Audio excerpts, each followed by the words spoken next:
They say love is supposed to make you feel safe. For 6 years, I thought I had exactly that until the very man I trusted most in the world vanished overnight, leaving me utterly stranded in a foreign country with nothing but the contents of a half-empty refrigerator.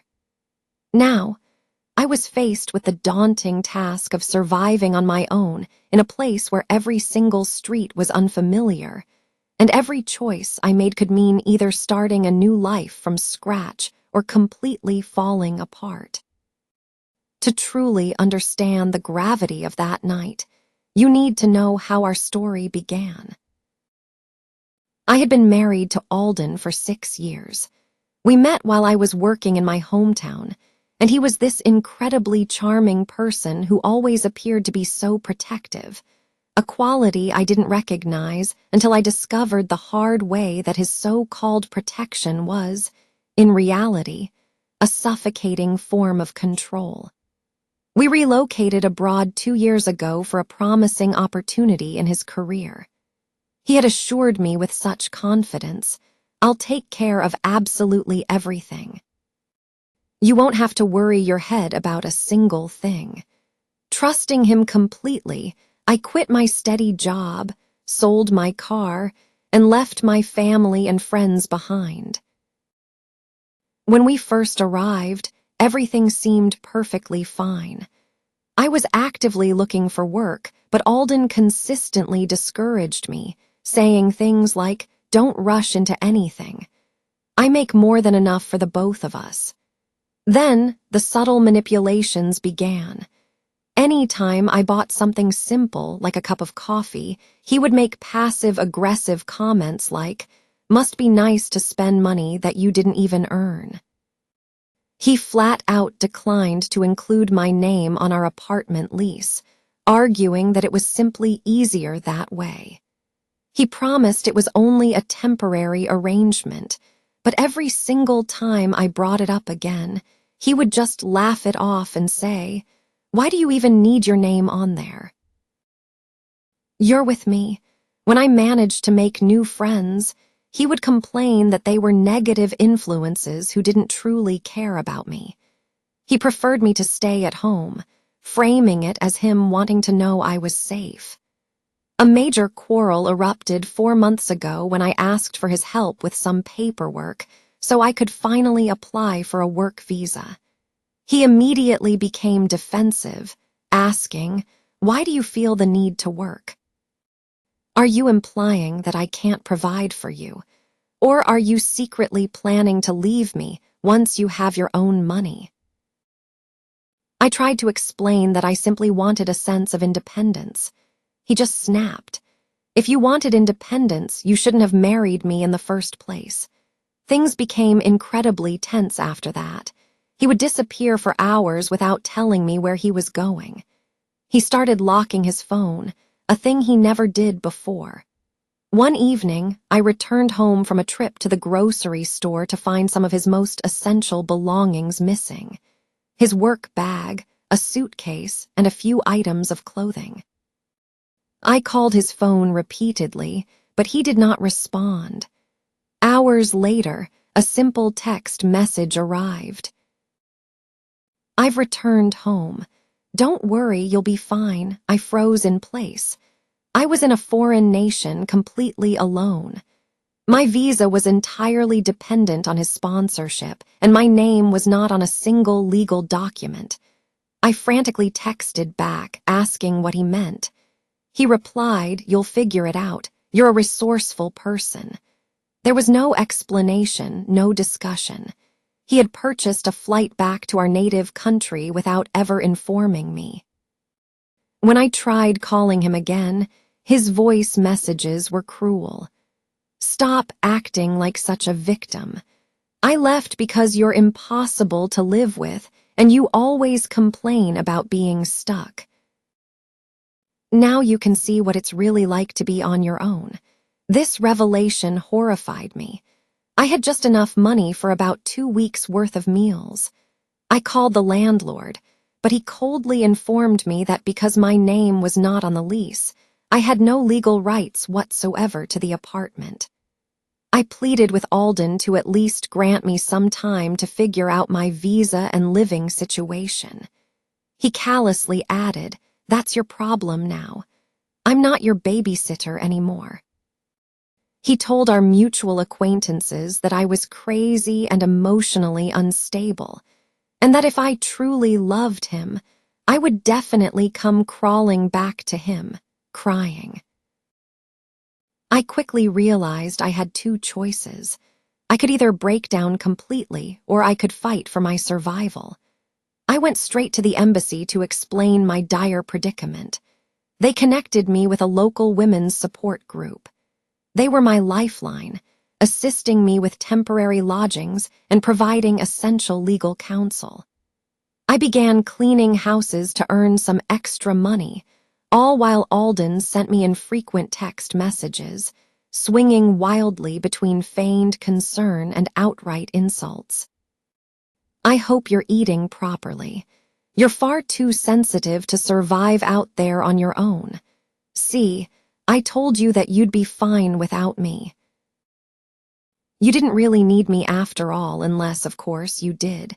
When you're finally ready to apologize, maybe I'll consider letting you come back." The worst aspect of it all was that he never once inquired if I was safe. I eventually managed to secure my own modest apartment last month, thanks to the help of one of the wonderful women I met. Then Alden phoned. He didn't text, he called. He said, "I think we should try to make this work again. I'll send for you. It's just not the same here without you."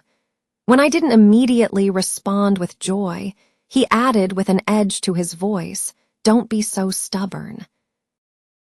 You know you can't build a life for yourself there without me." For the first time in what felt like years, I laughed.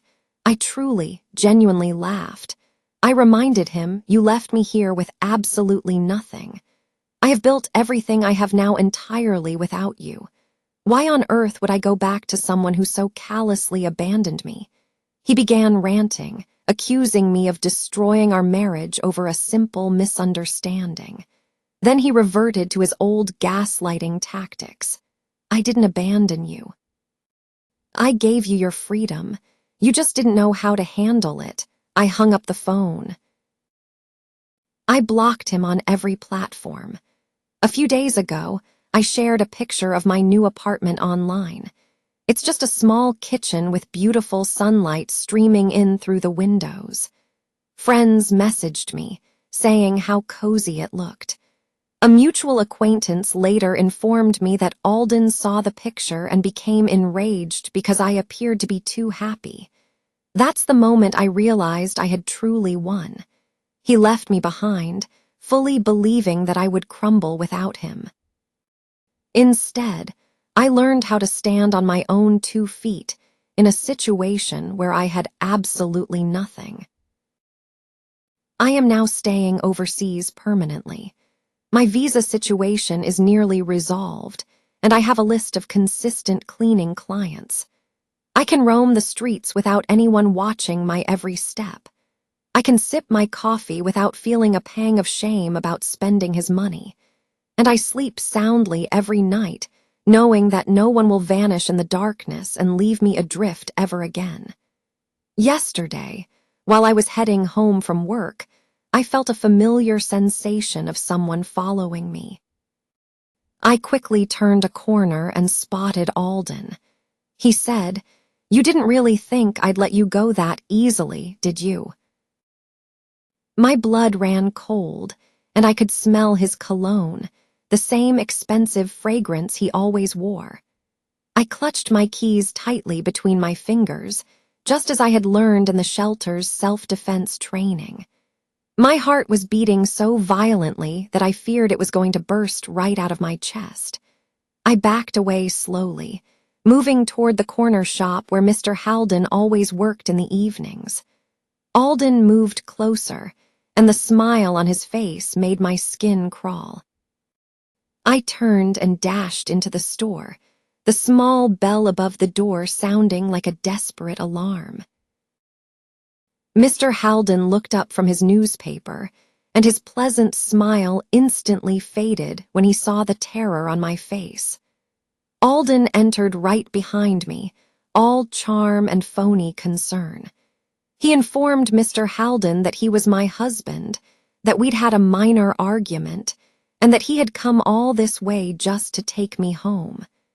Mr. Alden looked at me and inquired in his broken English if I needed assistance. I couldn't speak, but I was able to pronounce the Czech word for police that Lana had taught me.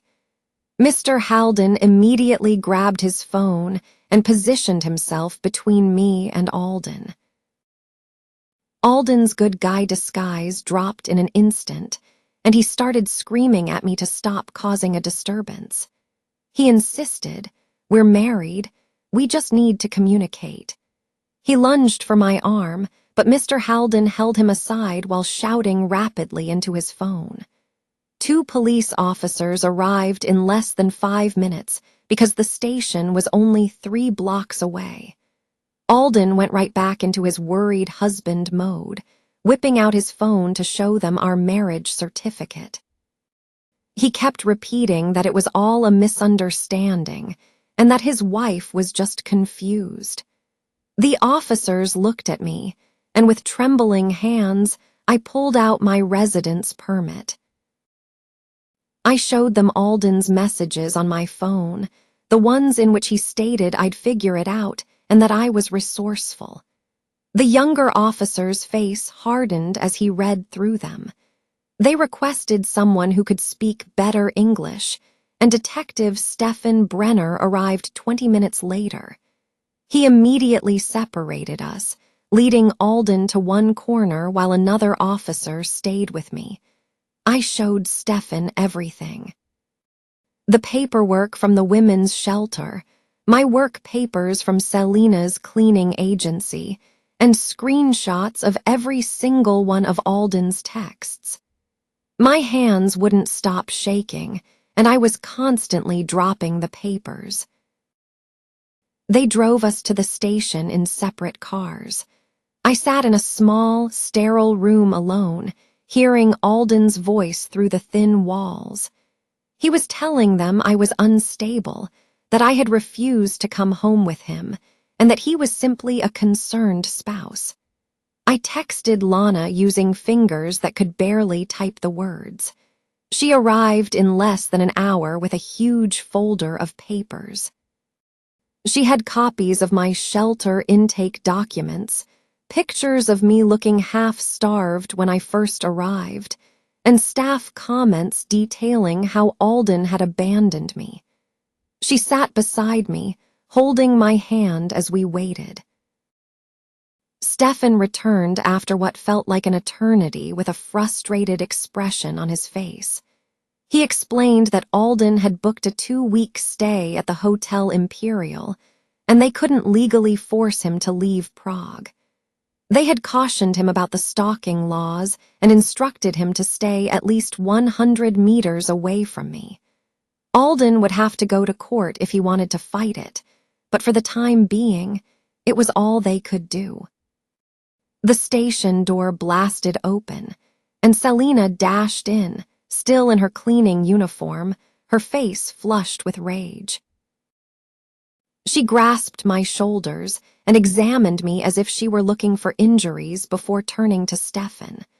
This man left her with nothing in a foreign country, she told him. Stefan nodded and explained the situation while Selina's hands remained firmly on my shoulders. She pulled me aside and informed me that I was going to stay with her and her husband, Henrik. I began to object, but she silenced me with a glance that was startlingly reminiscent of my own mother. We drove to her house in silence, while I kept checking the mirrors for Alden's rented car. Selina's home was small but incredibly cozy, with photographs everywhere and the comforting aroma of something delicious cooking. Henrik emerged from the kitchen, wiping his hands on a dish towel, and Selina quickly spoke to him in Czech. He nodded and went to get some blankets while Selina led me to their spare room. That night, I lay awake every hour, checking the locks on my bedroom door and jumping at the sound of every passing car. My phone buzzed with texts from strange numbers, and I knew Alden was acquiring fresh SIM cards. The messages repeatedly mentioned the necessity to discuss things and the importance of not being so emotional. I deleted them all and emailed Roland at the embassy, providing him with screenshots and updates on Alden's presence in Prague. The next morning, Henrik was already up, installing a surveillance camera near their front door while Selina prepared breakfast. I helped her load cleaning supplies into her van while my phone continued to vibrate with new texts. Alden had found new numbers and was texting me, stating that I was still his wife and that we needed to sort things out between us. Selina noticed my hands shaking and took the phone from me to check the texts. She contacted Stefan again while Henrik finished with the camera and showed us how to view the footage on our phones. That sudden apparition around the corner now seemed extremely convenient. How long had Alden been tracking my movements to determine exactly where I would be walking home from work?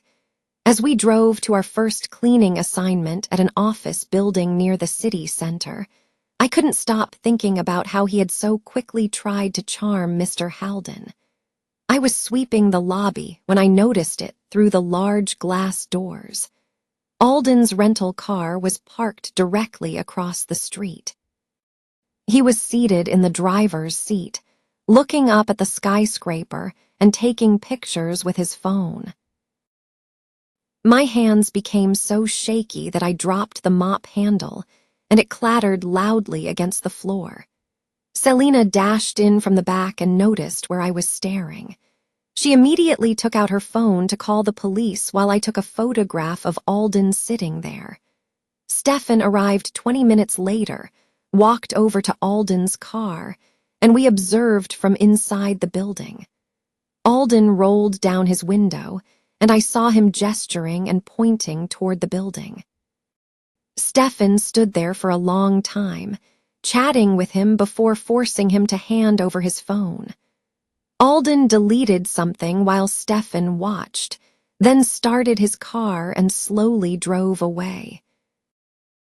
Stefan returned inside and reported that Alden had claimed he was only sightseeing and had happened to park there. The law required him to keep 100 meters away, but theoretically, the street was public property. That evening, Selina drove me back to her place where I finally had a video call with my sister, Elodie, back home. She began crying as soon as she saw my face and told me that Alden had been calling everyone. He had been telling our family members that I was having mental difficulties and needed professional care. Elodie said that our aunt actually believed him and was constantly asking if I was taking my medication. The following morning, Selina had to go to the women's shelter to meet with Lana regarding another client. I stayed at home with Henrik, but Lana soon called Selina's phone, sounding very concerned. Alden had arrived at the shelter asking about me and wanting to know where I was currently living. Lana refused to let him in and contacted security, but the man stood outside holding a cardboard sign. The sign read, "I'm sorry," in Czech, and he was telling passers-by that his wife had abandoned him. Some people even paused to hear his fabricated story about flying all the way here just to apologize. Security eventually forced him to leave, but not before numerous people had taken photos of him holding his sign. That afternoon, Roland called from the embassy with some shocking news. Alden had filed an official complaint accusing me of stealing money from our joint account before he left Prague. Roland stated that the embassy now required bank statements and other paperwork to confirm that the money was rightfully mine. While Roland was on the phone, I had to frantically go through my email inbox and look for old statements. The next day, Selena received 2 cancellation calls from her regular cleaning clients. They claimed they no longer needed her services, but Selena felt that something was amiss. She visited her business website and saw several messages in the contact form from someone claiming to be my concerned husband. Alden had been writing to all of her clients, claiming that I was unstable and shouldn't be trusted in their homes. Selena contacted each customer again to explain the situation, but 2 of them had already hired someone else. My phone vibrated with a text from Saraya, a woman who resided in my previous apartment complex. She stated that a man claiming to be a relative of mine had been questioning other tenants about my daily schedule. He wanted to know what time I generally arrived home and if I was living alone now. The building manager had already warned him to leave once, but he kept returning. Saraya sent me a snapshot she had taken from her window of Alden holding a notebook near the building's entrance. 3 long days passed before I could even consider returning to my Czech language sessions at the community center. I sat in the back row, trying my best to concentrate on verb conjugations, but my hand kept moving on its own, repeatedly penning the same 3 words in my notebook. He will not win. He will not win. He will not win. I was squeezing the pen so hard that it ripped through the paper in several spots. Every time the door opened, my entire body clenched up. A man stepped in late, and I grabbed my phone, ready to contact Stefan until I realized he was simply another student looking for a seat. My fellow students kept looking at me as I startled at every little sound. The teacher asked if I was all right, and I nodded, but my hands were shaking so badly that I dropped my pen twice. When the class concluded, I quickly gathered my belongings and started for the door, but I came to a sudden halt when I spotted him through the window. Alden was standing outside the community center holding a large bundle of red roses, as if we were on some kind of romantic date. I fumbled with my phone as I called Stefan while backing away from the exit. Alden noticed me through the glass and grinned, holding out the flowers and pointing at them as if I should be pleased about them. Stefan answered on the second ring and told me to stay inside until he could send someone over. I watched Alden pace outside, staying just at the property line. When the police car arrived, Alden walked backward down the street, keeping the exact 100-meter distance specified in the restraining order. The police couldn't do anything because Alden wasn't technically breaking the law.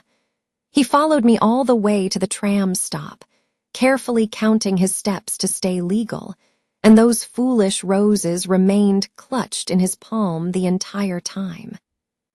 That night, my phone rang with a number I couldn't recognize, but when I answered, it was Damien, Alden's brother.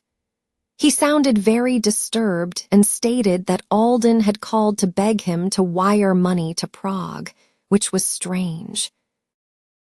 Damien wanted to know what was really going on, since something did not add up.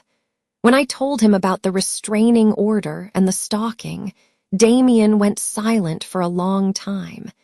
Then he said something that made my stomach drop. Alden had been dismissed from his job 2 months ago for harassing a coworker. 2 months ago, when he was still sending me texts about how great he was doing without me. Damien claimed that Alden had been secretly living in his basement and borrowing money while pretending to be between contracts. The next morning, Selena called me, crying. Her largest client, a property management business that handled half of the buildings we cleaned, had terminated their agreement. Someone had sent them an anonymous email with fabricated screenshots claiming that I had a criminal record for theft and fraud. The photographs were clearly fake, but the damage had already been done. Selena lost 40% of her business profits in a single email. She wasn't angry with me, but I could hear the sheer worry in her voice about paying the rent and her other employees. That afternoon, Lana scheduled an emergency meeting with Selena and Dr. Karina V., a lawyer who specializes in harassment cases. We sat in Lana's office, going over everything, meticulously recording each occurrence with dates and timings. Karina took notes on her laptop, asking detailed questions concerning the restraining order violations and the slander. She stated that we had solid grounds for both criminal charges and a civil lawsuit, but we needed more evidence of the consistent pattern. Selena handed her the email that was sent to her customer, and Karina immediately began writing cease and desist letters. During our meeting, my mother called 5 times. When I finally answered, she was sobbing so hard that I could barely understand her. Alden had sent her pictures of himself standing outside my apartment building, looking gaunt and unkempt, claiming he was trying to rescue me from a dangerous area. He had informed her that I had become involved with undesirable individuals and required assistance in returning home. My mother pleaded with me to return with him, claiming he seemed so anxious and unhappy in the photos. She kept repeating that he was still my husband, and that marriage entailed working through challenges together. I tried to explain about the stalking and harassment, but she only cried harder, wondering what I had done to cause him to behave this way. The following day, things worsened significantly. I was browsing my email when I discovered that someone had accessed our old shared cloud storage account. Alden had downloaded every single photo from our wedding, including the private ones from our honeymoon and holidays. The login originated from a Prague IP address. My palms turned cold as I realized what he could do with those photographs. Karina applied for an immediate digital restraining order that afternoon, but we both understood the harm he could do before any legal protection could kick in. I couldn't eat or sleep while waiting for those pictures to appear online. Selena requested that I assist her in cleaning a diplomatic property the next morning, claiming that the routine job would help calm my worries. The ambassador's wife was home and noticed that I was distressed. While Selena cleaned upstairs, she offered me tea and asked if I was all right. Something about her gentle expression compelled me to tell her everything. She listened without judgment before telling me about her own departure from an abusive marriage 20 years ago. She jotted down the name of an international women's rights organization that had assisted her and stated that they had resources even for situations that crossed international boundaries. That afternoon, a homeless man knocked on Selena's door delivering a box. Inside was my old passport, which Alden had reported as lost 2 years ago, my grandmother's emerald jewelry, which he had claimed was stolen during our relocation, and a note in his handwriting. See how easy it was to keep things from you. Come back and I will give you everything. Selena contacted the police, but the homeless man had already left, having most likely been paid in cash to make the delivery. Stefan arrived the next day with dreadful news. Alden had hired a Czech lawyer and was submitting documentation claiming that I had abandoned our marriage. He told the court that I had refused to return home with him and was having an affair in Prague. Stefan claimed that Alden was developing a case that I was an unfit wife who had abandoned the marriage to party overseas. Alden had engaged a lawyer renowned for pursuing shady cases and distorting facts. Stefan informed me that if Alden convinced the court that I had breached the rules of our marriage, it could jeopardize my visa status. The next day, I strolled into my Czech language class and froze when I noticed Alden seated in my normal spot, speaking with my classmates about our wedding. He was telling everyone how we were working things out and how he had come all the way to help me on our reconciliation journey. My classmates looked perplexed as they stared between us, and I stood there at the doorway, unable to move or speak. Mrs. Dana, our teacher, noticed my expression and approached Alden, suggesting that he would be more comfortable in the advanced class down the hall. Alden is playing chess while everyone else is playing checkers, hiring shady lawyers, making false theft claims, and now cosplaying as a supportive husband in Czech class. Alden shook his head and explained that he needed to stay close to his wife for support, reaching for my hand as I backed away.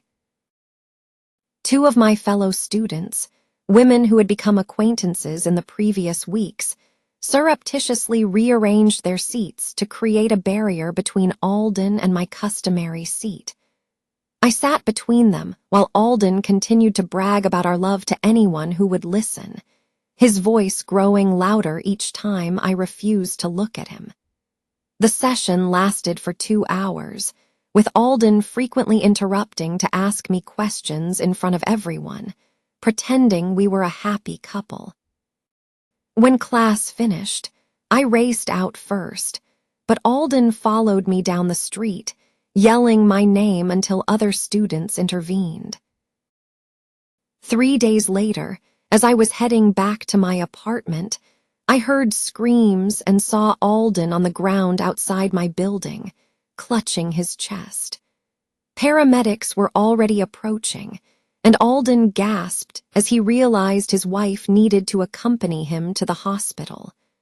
I told the paramedics I wasn't going anywhere with him, and Alden sat up straighter and informed them that I was mentally ill. He accused me of abandoning him and refusing to help, despite the fact that he was experiencing chest pains as a result of the stress I had induced. Saraya appeared at her window above us and descended instantly. Chatting to the paramedics in fluent Czech, she informed them about Alden following me for days, the restraining order process, and how he had stalked me. The paramedics glanced at Alden, whose breathing had improved dramatically since he understood I wasn't coming with him. They checked his vital signs and discovered nothing was wrong, then left after warning him about making bogus emergency calls. That night, I couldn't sleep in Selina's guest room, so I scrolled through old texts from friends back home on my phone. Half of them had ceased replying to me altogether in the last few months. Those who did write offered brief, thoughtful messages asking if I was all right, but nothing else. I saw a clear pattern in their messages. They had all grown distant around the time Alden had started telling people I was troublesome. He had been using them against me for months before leaving me here, setting the framework for his lie. My phone rang at 2 a.m., and it was Damien, Alden's brother, calling from back home about something serious. He stated that he did some research after our previous talk and discovered that Alden had been living with a woman named Nadine. Damien provided me with screenshots from social media of Alden and this woman together in restaurants and in her apartment, calling one another engaged. The posts dated back 2 months, just when Alden was telling everyone that I had abandoned our marriage. I looked at the images of Alden laughing with his arm around this woman while I was sleeping on the shelter floor. The next morning, I showed everything to Karina at the legal assistance office, who immediately identified it as fraud. She began completing emergency paperwork with Czech authorities and called a lawyer in my own country regarding the bigger picture. Alden's legal situation had just become extremely hazardous because he was claiming desertion while actively living with another woman. She stated that this changed everything about his allegations against me and could potentially result in criminal charges against him. Roland called me from the embassy that afternoon, requesting that my independent visa application be expedited in light of this new proof. He claimed that Alden's dishonesty and abandonment were now officially documented, and I was eligible for immediate processing of my application. He cautioned me that once Alden learned about the legal issues he was now facing, he would likely try to flee the country. 2 days later, I was in Selina's cleaning service office assisting with scheduling when the door banged open. Alden walked in with 2 hefty men, claiming they were investigators looking into my theft of his goods. Selina recognized the men as local thugs who were known for causing trouble at the pubs. Her husband, Henrik, moved to block the door, while Selina grabbed her phone and instantly contacted the police. Alden was shrieking that I had stolen from him and that these men were there to search the office for his belongings. The 2 men approached the desk where I was standing, but Henrik moved in front of them. Selina was communicating with the police in rapid Czech, providing our address and describing the 3 men who were threatening us. Stefan arrived within 10 minutes, accompanied by 2 other officers, and recognized the 2 men with Alden from previous arrests.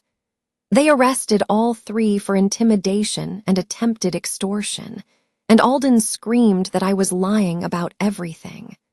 Alden lost complete control at the police station when he saw me giving my statement to another officer. He began yelling that I was nothing before him and would be nothing after him. His face was crimson with rage. Several others at the station took out their phones and recorded him saying these terrible things as Stefan physically restrained him. The footage of Alden yelling at me while in custody was eventually used as evidence in the various legal cases against him. 3 days later, they finally let me return to my flat while Alden waited in a detention cell, awaiting his bond hearing. My hands shook as I inserted the key into the lock, thinking about how he had gotten in before. Saraya was already waiting in the hallway with a toolbox and new deadbolts she had purchased that morning.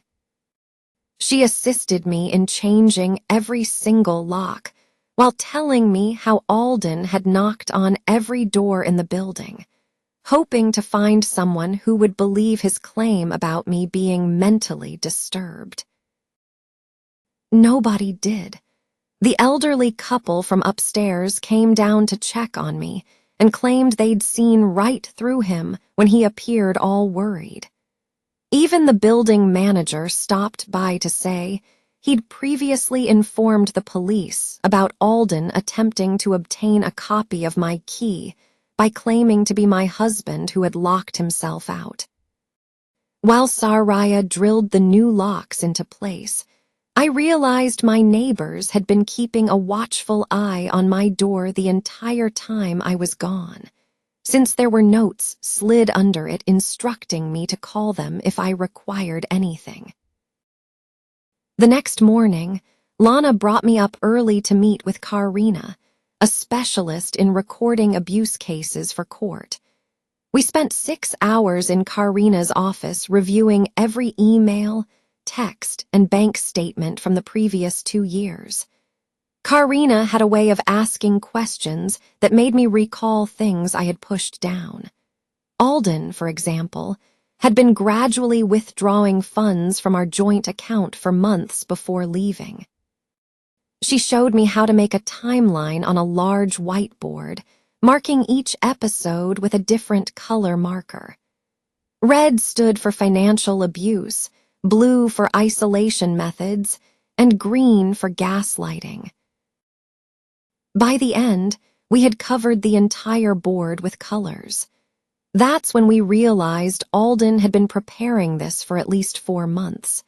He'd opened new bank accounts, transferred assets, and even looked into apartments back home, all while telling me we were planning our future together in Prague. Karina photographed everything and stated that the pattern of premeditation would be critical to the case. That evening, I was making coffee in my kitchen when my phone alerted me to a Facebook message from someone named Nadine. My stomach fell as I saw her profile picture with Alden, his arm around her from what appeared to be a party 2 weeks earlier. She'd sent a lengthy message indicating she'd just discovered Alden was married and was disgusted. She claimed Alden had told her that I was his ex, who refused to sign divorce papers and continued to stalk him. She had believed him until she watched a news report about his detention in Prague. She had screenshots of their discussions stretching back 3 months, indicating he was dating her before abandoning me. She sent me everything, including images of them together at restaurants that I recognized from our bank bills, hotel receipts, and messages in which he called me insane and claimed I was holding him back. In one communication from the day after he left me, he told her that I'd probably be back within a week. Nadine was upset and wanted to help in any way she could. She even agreed to testify about his lies. Alden made bail the next day, on day 12 of Stefan's chronology, subject to a number of restrictions. He was unable to contact me, had to forfeit his passport, and could not leave Prague until the trial. Within 2 hours of his discharge, a lawyer arrived at my door carrying an envelope. I did not open it straight away, but when I did, it contained a settlement offer. Alden wanted me to accept 5,000 euros and sign a non-disclosure agreement on the abandonment. The lawyer stayed there waiting for an answer as I read 3 pages of legal terminology that effectively suggested I couldn't tell anyone what had happened. I urged the lawyer to go and immediately called Stefan to report the contact breach. He said Alden was playing games, using the lawyer as an intermediary to avoid formally violating the no-contact rule. The following morning, I had to return to work since I still needed money to survive. Selina had arranged for me to wear a small body camera, which Karina had provided us, clipped inside my shirt pocket. Every time we arrived at a new house to clean, I'd freeze at the sound of the doorbell, tensing my entire body. Selina observed how I kept looking over my shoulder and decided to change our itinerary, avoiding unoccupied houses and scheduling only apartments in crowded buildings.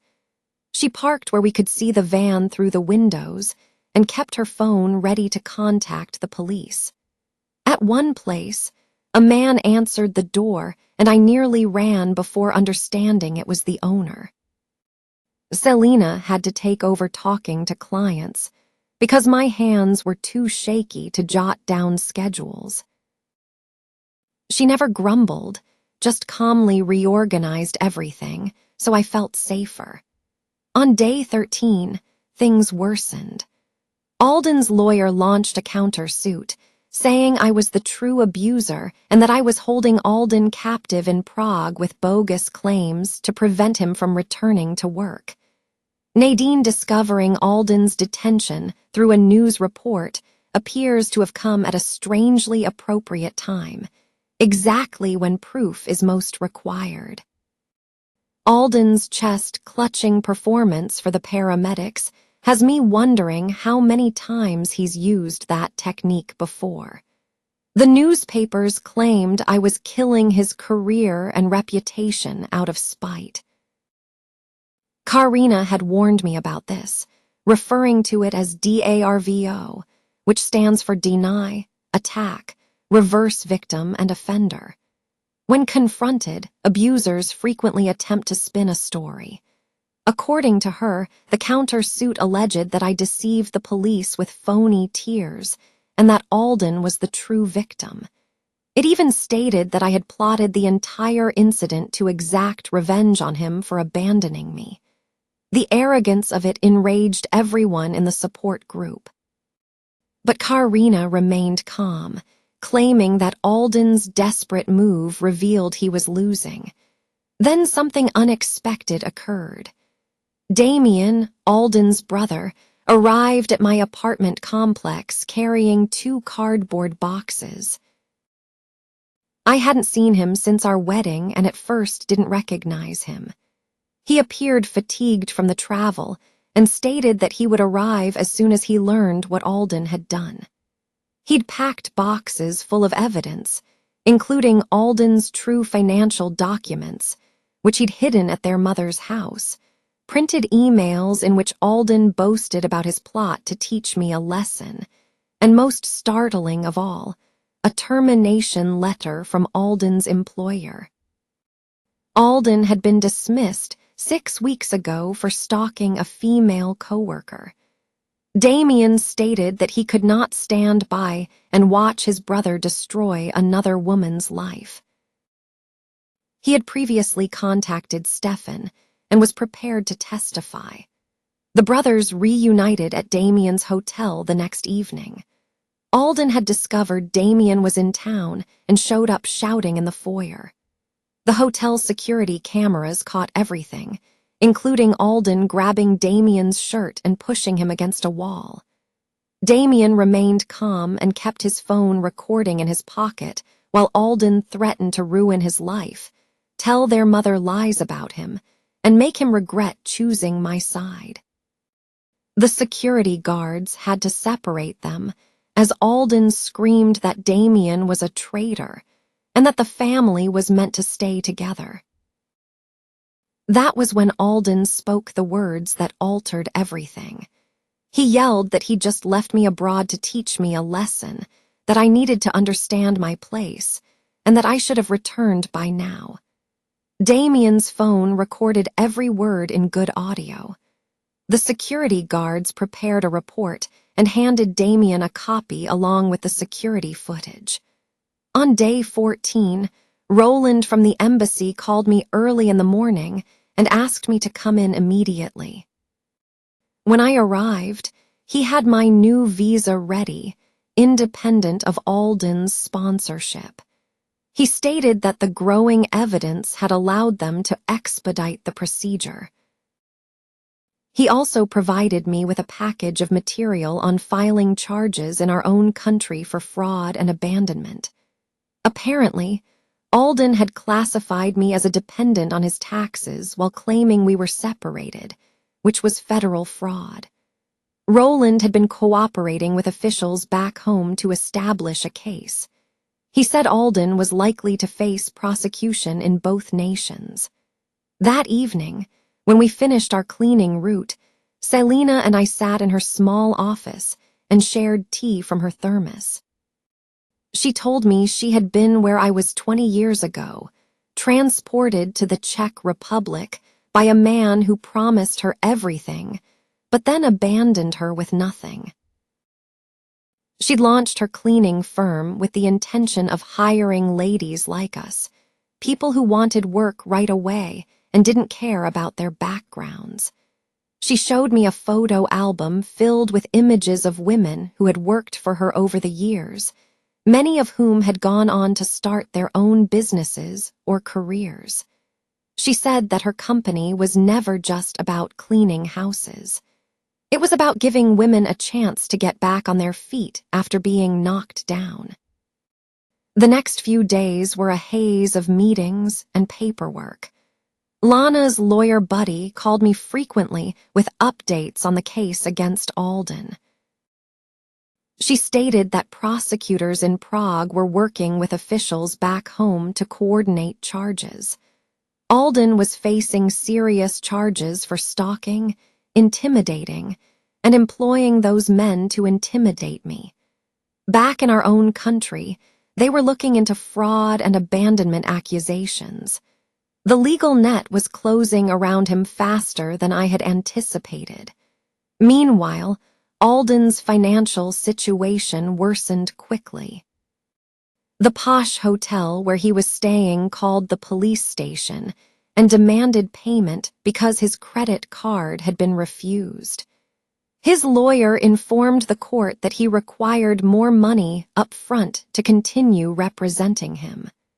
Alden attempted to access our joint accounts, but discovered that I had legally frozen them while the investigation was ongoing. The expression on his face in court when he discovered he couldn't touch the money must have been something. Then Damien's wife called and told me some surprising news. She had been looking around on social media and discovered something huge.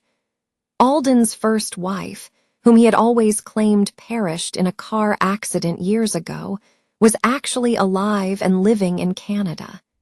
Her name was Celeste, and she'd remarried and had children. Damien's wife had messaged Celeste carefully, and she was willing to discuss what Alden had done to her. The following day, Alden made matters worse for himself.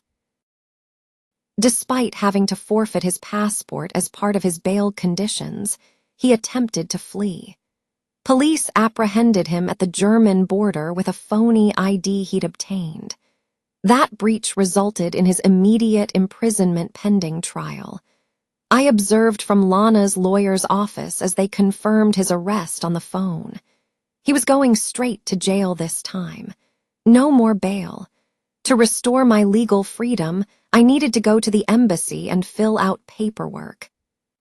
Sitting in the waiting area, I realized that my hands weren't shaking as much as they used to. But I nevertheless scrutinized every exit and examined every face that passed through the door. Roland sat with me for a bit and explained that this was typical given what I'd been through. He stated, "The feeling will pass with time, but it was fine to remain cautious."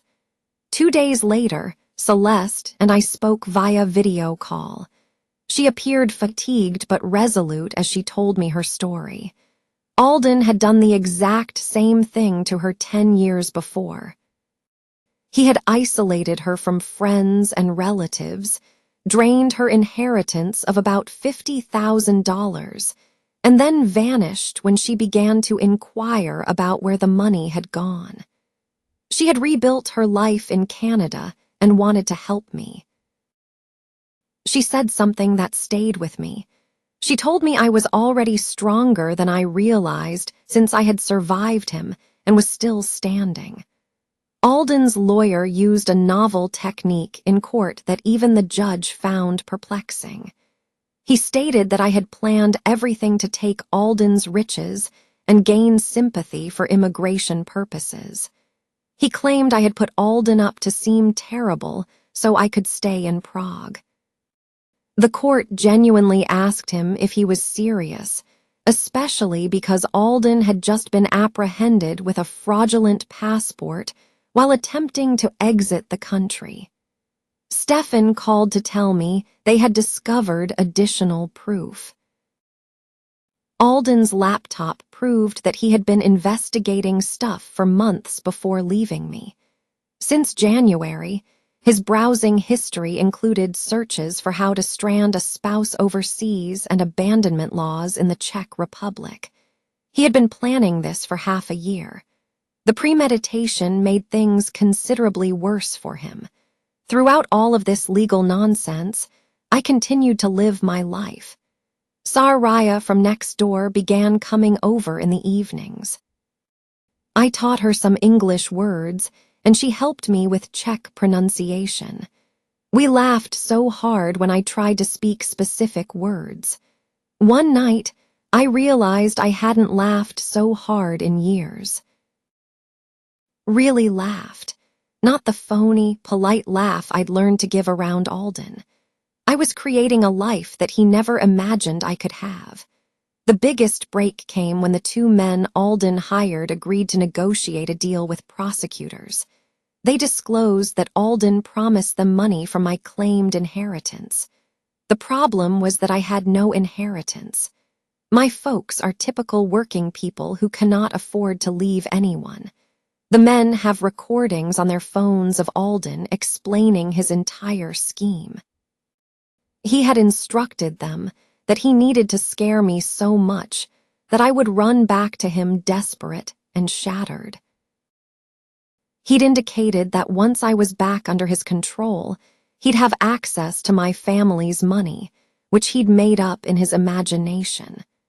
The tapes were as clear as day, with Alden talking about making me so scared that I'd never try to escape again. The prosecutor's office spent 3 days reviewing everything. When they called me in on day 22, the lead prosecutor had a terrible look on her face. She spread out the evidence on the conference table and informed me that Alden faced substantial prison time for abandonment, stalking, intimidation, conspiracy, fraud, and attempted flight from justice. The recordings alone were sufficient to convict him, but in addition to everything else, she described it as one of the most powerful instances she'd ever handled.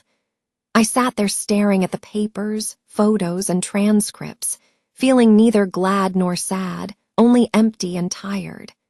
That night, Alden's mother called me, sobbing so hard that I couldn't hear her words.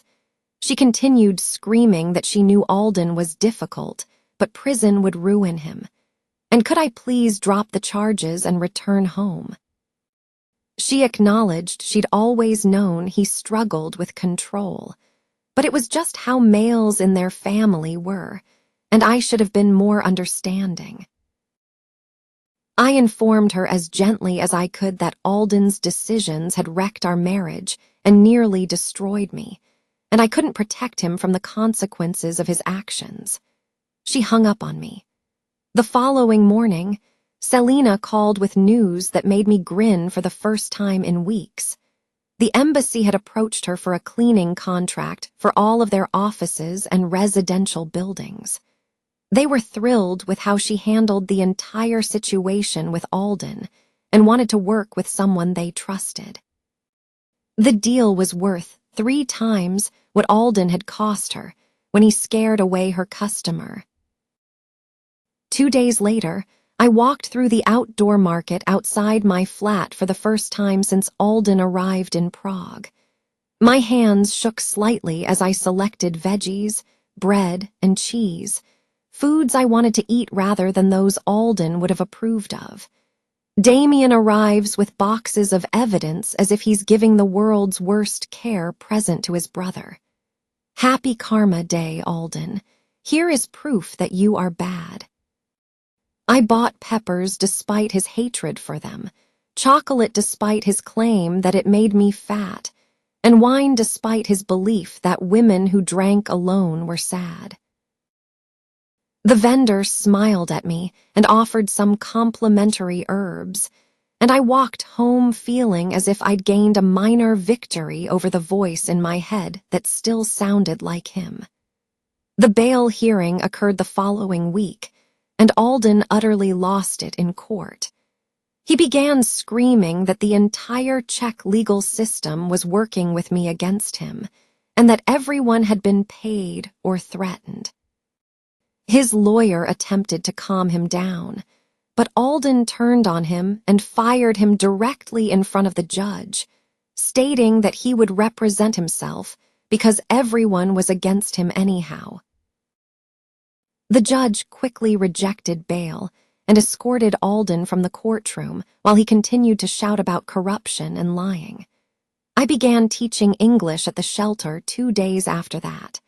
Lana had asked whether I was willing to assist some of the other ladies who were attempting to rebuild their lives.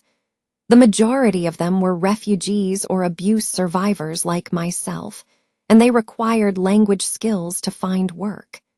The initial class consisted of only 3 women, but by the 3rd session, we had 12. Lana approached me afterwards and said she had never seen someone go from victim to advocate so rapidly. However, I did not feel transformed. Instead, I felt helpful for the first time in years. Damien called me that weekend with news that made things even worse for Alden. He'd been checking through Alden's old credit card accounts to assist with a legal matter when he discovered he had opened 3 credit cards in my name before abandoning me. He'd maxed them out and never made a payment. The debt exceeded $15,000, and it included identity theft charges on top of everything else. Damien was apologizing for not realizing who his brother was, but I reminded him it wasn't his fault. The following week, I met with Karina to prepare for my trial testimony. She had me rehearse recounting my experience repeatedly without apologizing or downplaying what had happened. I kept saying things like, maybe I misunderstood, or perhaps it wasn't that bad, but she stopped me every time. By the end of the session, I could clearly state that Alden had abandoned me to break me, but I refused to break. 2 days later, I signed a new lease for my apartment with only my name on it. The landlord had been following the case in the local news and offered me a lower rent. He mentioned that his daughter had been in a bad relationship before, and he was glad to rent to someone who had the fortitude to leave. It was the first legal document that was fully mine since my marriage, and when I signed it, my hand did not shake. Yesterday, a letter arrived from a lawyer Alden had met in jail. The lawyer stated that Alden wanted to offer me everything if I dropped the allegations and told the court it was all a mistake. The letter violated the no-contact rule and added a new charge to his case. The prosecutor referred to it as a gift since it demonstrated Alden's continued inability to grasp or respect legal boundaries even when in jail. 3 days later, the prosecution called to inform me that Celeste was flying in from America to testify. She had paid for her own flight and wanted to meet me before the trial. We met in a little cafe near Wenceslas Square, where she took out a thick packet of papers. She had emails, text messages, and bank records dating back 15 years that revealed Alden's pattern with her. He had done the same thing to her in 2009 when they were living in Boston, isolated her from friends, controlled the money, and then abandoned her when she sought to find work. When additional information arrived, the prosecutor was already working on the case. A woman from Germany contacted them after seeing Alden's name in the newspaper. She had dated him briefly in 2018 and filed a police report when he refused to stop following her.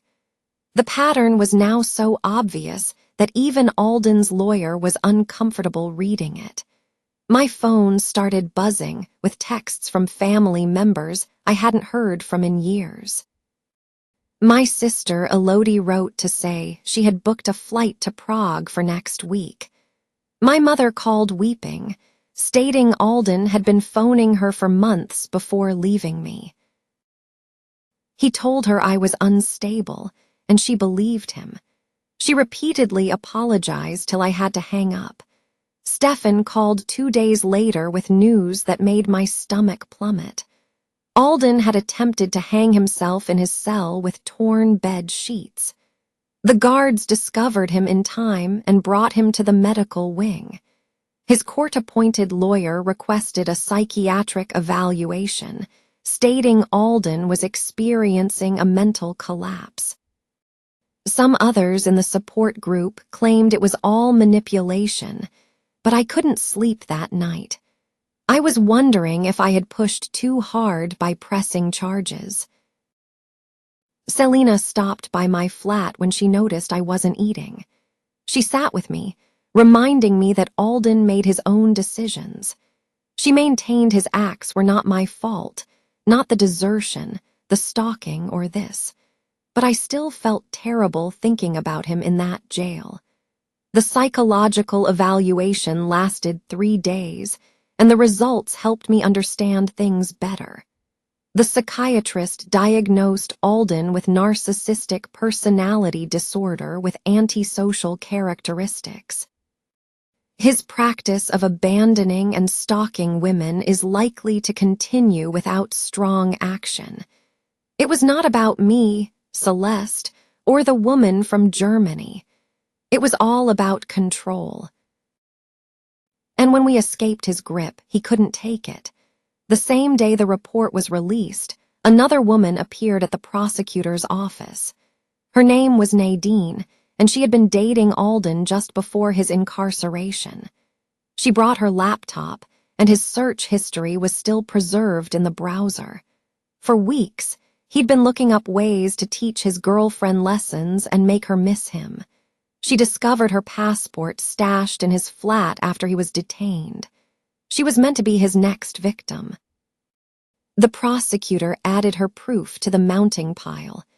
That afternoon, I received a letter from my old supervisor back home.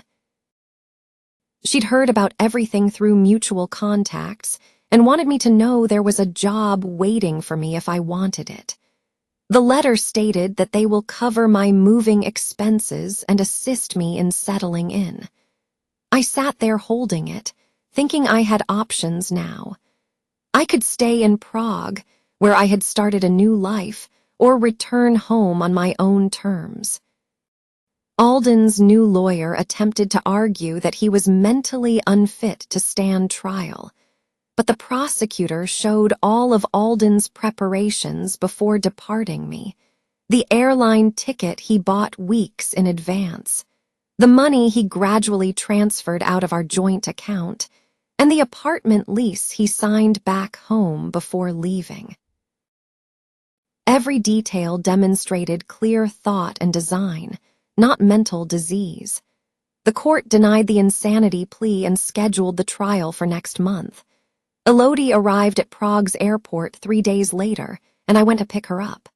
When she spotted me, she burst into tears and pulled me into the longest hug. I was speaking Czech with the cab driver, and she kept looking at me as if she was seeing someone new. She thought I looked different, stronger, like I had finally matured into myself. We returned to my flat, and she couldn't believe I had done everything on my own. The small kitchen, the plants on the window ledge, the work with Selena, and my support group buddies who were constantly checking up on me. She kept telling me she was proud of me and sorry she hadn't noticed what Alden was doing sooner. The next morning, Karina called to say the trial date had been set for next week, and I'd testify by video link so I wouldn't have to be in the same room with Alden. She had arranged for a victim advocate to accompany me during testifying, and we spent the following few days discussing everything that would happen. I was prepared, but the notion of facing him again, even through a screen, made my palms shaky. 2 days before the trial, Alden's mother arrived at my apartment building, and the security guard called to warn me.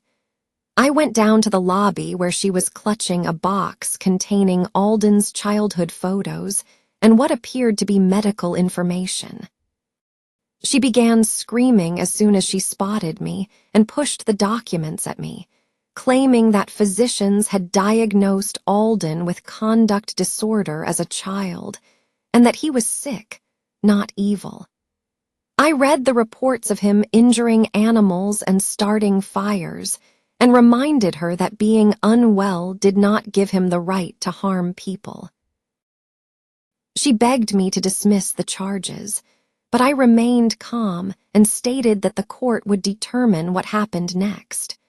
My English class classmates astonished me on the morning of the trial by gathering outside the courthouse with signs proclaiming justice for Marin in both Czech and English. Local media were there photographing and interviewing the foreign woman who had been abandoned and rebuilt her life. Selina and Lana stood with me as we watched the gathering swell, and I couldn't believe how many people cared about what happened to me. Damien was giving his deposition to the prosecutor inside the courthouse, and I could hear him through the door discussing the animals Alden had harmed as a youth. He recalled girlfriends who had suddenly departed town without explanation, as well as control routines that had existed for years. Damien's voice cracked when he realized he should have spoken something sooner, as the prosecutor painted a clear picture of who Alden truly was. When the trial began, I watched on my laptop as Alden arrived by video from detention, appearing weak and worn, but still smiling at the court. The prosecutor's opening statement described everything in detail, from desertion to stalking to hired goons. Alden continued shaking his head as if none of it was true, but the evidence was there in black and white. When it was my turn to testify, I sat in the little room with a victim advocate holding my hand beneath the table. I told them about finding his belongings gone and leaving a message saying I'd figure it out. I recalled the nights without food, having to rely on others for assistance, and how he laughed when I called crying. Why does Alden's mother come up suddenly with childhood medical records that she appears to have kept for decades? The timing is convenient, with conduct disorder diagnoses arriving shortly before the experiment begins. My voice only broke once when I talked about learning to survive and discovering strength I didn't realize I possessed. When I finished, the courtroom on the TV went utterly silent. Alden asked to cross-examine me himself, and the court agreed, which made my stomach turn. His comment, "Didn't I provide for you?" revealed his true nature. "Wasn't I glad you didn't have to work?" Each question made him appear worse as I responded simply and truthfully about control and isolation. He became enraged when I refused to admit that I had been ungrateful and began shouting that I was distorting everything. The judge had to urge him 3 times to calm down before threatening to take him off the video link. Celeste then testified about her encounter with Alden and how he had done the same thing to her years before. Then Nadine explained all of Alden's falsehoods about me being insane and following him home when in reality he had planned everything. The pattern was so obvious that even Alden's court-appointed lawyer appeared uncomfortable defending him. Alden began ranting that everyone was lying and conspiring against him, but no one was listening anymore. The prosecutor saved the finest evidence for last, showing Damien's taped phone call in which Alden confirmed everything. Then came the internet history, which included searches for ways to make someone disappear and psychological torture methods. The 2 thugs testified on tape that Alden hired them and showed them my photo. Finally, the prosecutor displayed Alden's phony passport with a different name, which he had been carrying when stopped at the border. Alden completely lost it and began yelling that I deserved it because I wasn't appreciative for anything he'd done. He claimed I was nothing without him and would have died on the streets if he had not taken care of me. The court called for order, but Alden continued to rant about ungrateful ladies who didn't know their place until the guards cut his video feed. The judge delivered the verdict in less than an hour, and I watched on my computer as she read guilty on all charges. Alden received 4 years in Czech jail for stalking, intimidation, conspiracy to conduct assault, and attempted flight from court. After serving his sentence, he would be deported and face additional charges in his own country for the financial crimes that Damien had discovered. I watched Alden's face break as the guards led him away, and something inside me let go of the fear I'd been harboring. The next morning, I met with a lawyer named Karina in a little office near the courtroom to sign papers to retrieve what Alden had hidden. She brought out documents displaying bank accounts he had formed without notifying me and safety deposit boxes containing my grandmother's jewels, which he claimed had been lost. My hands shook as I signed each sheet as she recounted how the court ordered everything back, plus damages for my losses. The jewelry was more important than the money since my grandmother gave it to me before she died, and Alden had no right to steal it. When we were finished, I went out with copies of everything, but I felt empty rather than delighted because getting things back did not erase what had happened. Alden's mother was waiting by the steps outside the courthouse, and I nearly turned around, but she held up her hands to signify she had no intention of harm. She apologized for not seeing what Alden was becoming and for failing to seek him treatment when the warning flags were present. Her eyes were red from crying, and she appeared older than when I last saw her at our wedding 6 years ago. I accepted her apologies, but maintained my distance since some bridges cannot be mended even with the best intentions. When I returned to my flat, I found my door covered in flowers and notes from neighbors in Czech and English expressing their pride in me. Saraya had placed a pot of soup outside my door, along with a note stating that dinner will be at 7:00 if I wanted company. The other neighbors had signed a card with small drawings and Czech sentences, which I was still learning to read. Elodie helped me carry everything inside, and we sat on my couch, reading each note as the soup warmed on the stove. 3 days later, I met Roland at the embassy to complete my permanent residency application, which included all fresh court records supporting my case. He presented me a paper outlining new rules for abandoned spouses based on my experience. My lawsuit would assist other women avoid the visa turmoil I experienced because Alden abandoned me without legal status. He shook my hand and told me that the embassy would expedite my application given everything I'd been through this year. A week after the verdict, I returned to Lana's shelter to teach my English lesson as if nothing had happened. A new woman sat in the corner crying, and Lana whispered that she had been abandoned by her boyfriend, leaving her with no money or Czech language abilities. I made tea and sat with her, explaining in simple English that she would get through this, even though it seemed impossible. I gave her the same advice that Lana had given me. Take each day as it comes and find strength in tiny wins. When I told her my story, she squeezed my hand, and I recognized the fear I had felt 6 months before. That afternoon, Selena called and asked me to meet at a lawyer's office to sign partnership documents for the cleaning business. She wanted me to handle the English-speaking clients and bookkeeping, while she handled the Czech side of things. We both understood how difficult it was to start anew. Therefore, the company would specifically hire women who were rebuilding their lives. We shook hands as we signed the contracts, and Selena informed me that my trial publicity had already resulted in 3 new corporate clients. 2 weeks had gone by before Elodie packed her bags to travel home.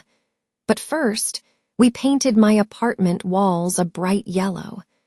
Alden had always said that yellow was too cheerful and made him anxious. But now, I could have whatever I wanted. We spent the weekend painting and hanging new curtains I had purchased at the market without seeking anyone's permission. Elodie assisted me in moving furniture exactly where I wanted it and disposing of anything that reminded me of my previous life. The flat now felt like mine rather than a transient refuge from my past. Celeste and Nadine wrote to say they were creating an online support group for women who had been abandoned abroad. They wanted me to be a moderator so I could share my story and assist others in navigating the system that had nearly ruined me. I instantly typed my acceptance and spent the night composing my first piece about finding strength in the worst-case scenario. The support group already had 50 members from various nations, each with a similar story of being left with nothing. Spring arrived in Prague, and I walked across Wenceslas Square without looking over my shoulder for the first time in months. I went to my favorite cafe and ordered in Czech, which was growing better every week as I trained with neighbors. When I got the pronunciation correct, the server grinned and served me my coffee, which came with a small cookie. I opened my laptop and began writing my entire tale for the support group while visitors passed by my table. 6 months into my new life, I stood in the embassy, assisting a terrified woman in filling out emergency papers after her husband vanished. She inquired whether things had actually gotten simpler, and I told her that survival was not about regaining what you had lost. It was about learning who you are when you refuse to let someone else's nastiness destroy you completely. I gave her Lana's business card and wrote my phone number on the back in case she needed someone who understood. Walking out of the embassy, I realized I'd accomplished something Alden never imagined possible without him. I had my own business, an apartment, and friends who genuinely cared about my well-being rather than dominating me. The woman I was before would never know who I had become as a result of experiencing the worst betrayal conceivable. My story was not about winning or exacting revenge on those who attempted to harm me. It was about understanding that true strength comes from refusing to give up when someone has left you with nothing. Alden thought dumping me in Prague would teach me how much I needed him.